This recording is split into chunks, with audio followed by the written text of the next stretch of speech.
قبل با مرد هذا خفيف كدقتي انت هاي اللابتها أي قاويسة وسعودي عربية إن الشيخ ماشي صوت قلي قبل دي با وحا أكيري لا إلهي كعبس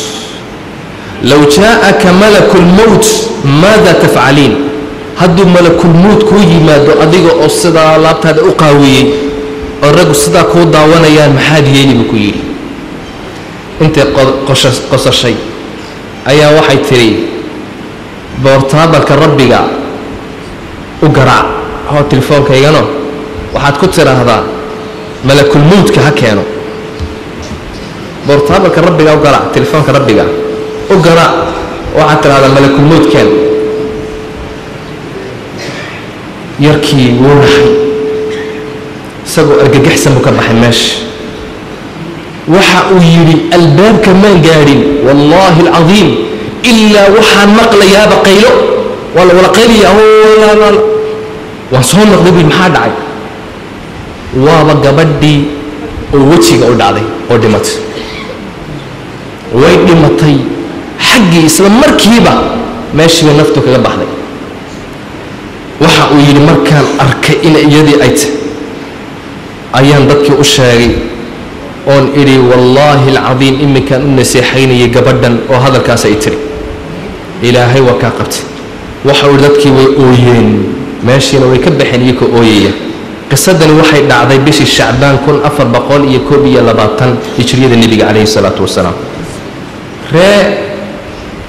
فيصلية دتك شقية ولا قرنيا قصدا إيسا ودعضي إلهي وان حريص بدنيه أدونك يسوى أكادي يا ربي سبحانه وتعالى لكن مالك أوقبته ربي أمنحه قصتك له عاوة هبينك قصصكم قصدني وحي كدعضي شيء ما ماشي كدعضي لكن ويليا أعادي اللي يرهدو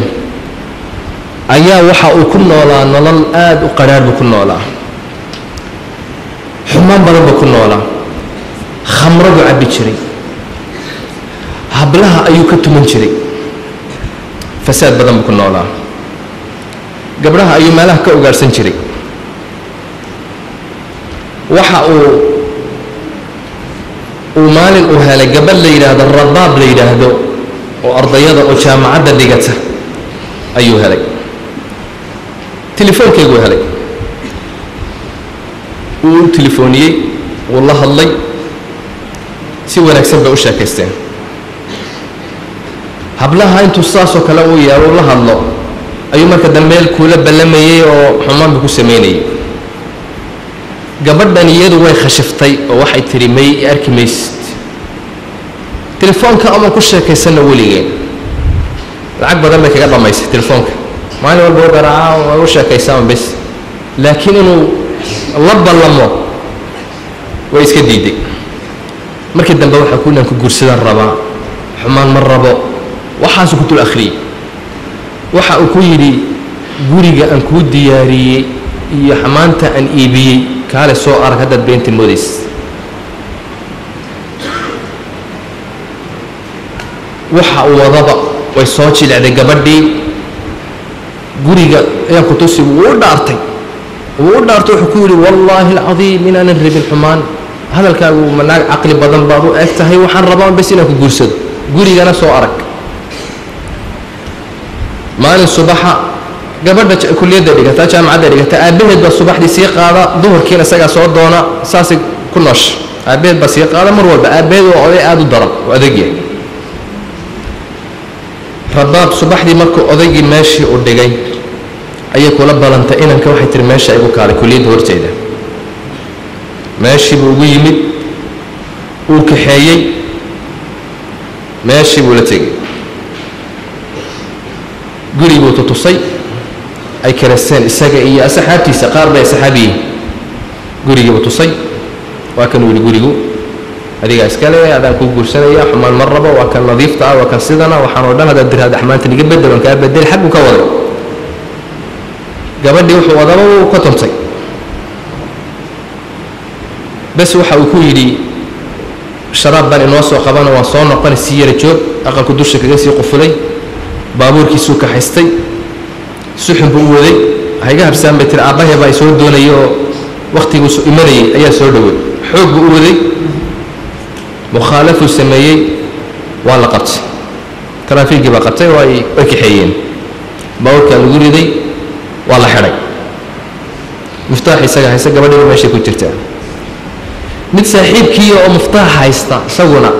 isaguna hablaha soo ugaarsada oo meesha keena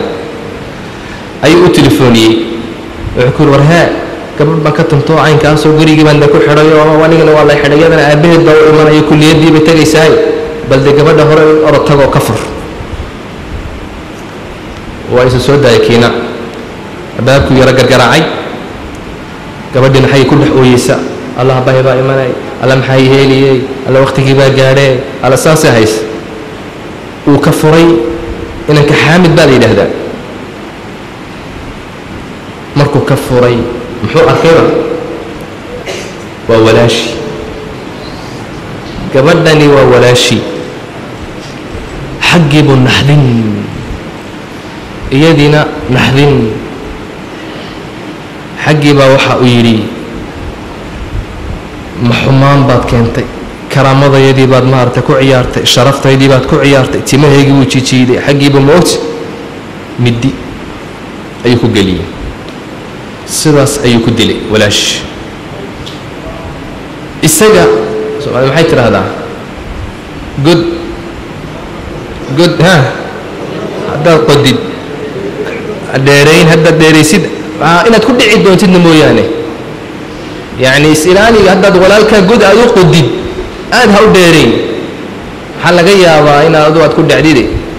aad ha u dheerayn marka haddaad qodaysid waxa uu rabay hablaha kale iyo xumaanta kale iyo fasaad waka walaashi baa lagu soo riday godkii akhiiran iyadii ayuu dilay ma sii wadnaa qiso kale qisooyinkan waxaan u sheegaynaa waxa weeyaan in lagu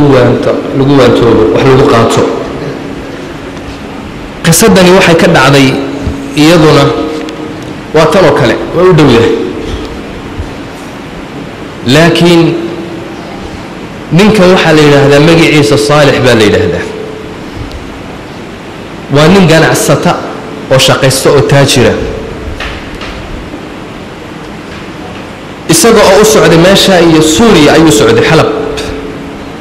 dariiqa isaga oo ku jira ayaa baraf badan ayaa soo da-ay dariiqa uu sii marayay ayaa la mari karin baraf awgeed waxa uu is yidhi guryahan dariiqa ka sii maarata sii maraysa guri ku leexo oo iska ku naso caadada waddadaana waxa weeyaan waddada dadka degan dadku ay ku soo leexdaan way la cunaan way la cabaan way martigeliyaan lacag yar bay siiyaan saasay maarata subaxdana ku baxaan meeshana hotel ma jiro guribuu ku soo leexday marka gurigii ayuu ku garaacay way ka fureen waxa uu ku yidhi meesha dee waddadii baraf badan baa ku da-ay habeenkuna waa madow yahay inaan ku nasto meesha lacag yar in siiyo ayaan rabaa waayahay la yidhahdeen soo dhowow waa 2 maqsin wuxuu ka kooban yahay gurigu maqsin iyagaa gala odayga iyo haweenaydiisa maqsinka kalena wiilkooda ayaa gala way gurigii bay isku yimaadeen martidii bay raashinkii usoo dhigeen waa la wala cunteeyey xaggii baa lagu wala cunteeyey wiilka la seexay yidhaahdeen isagii dhinac baa loo seexiyey wiilkii ninkiina dhinac baa furash loo dhigay inankiibaa habeenkii soo kacay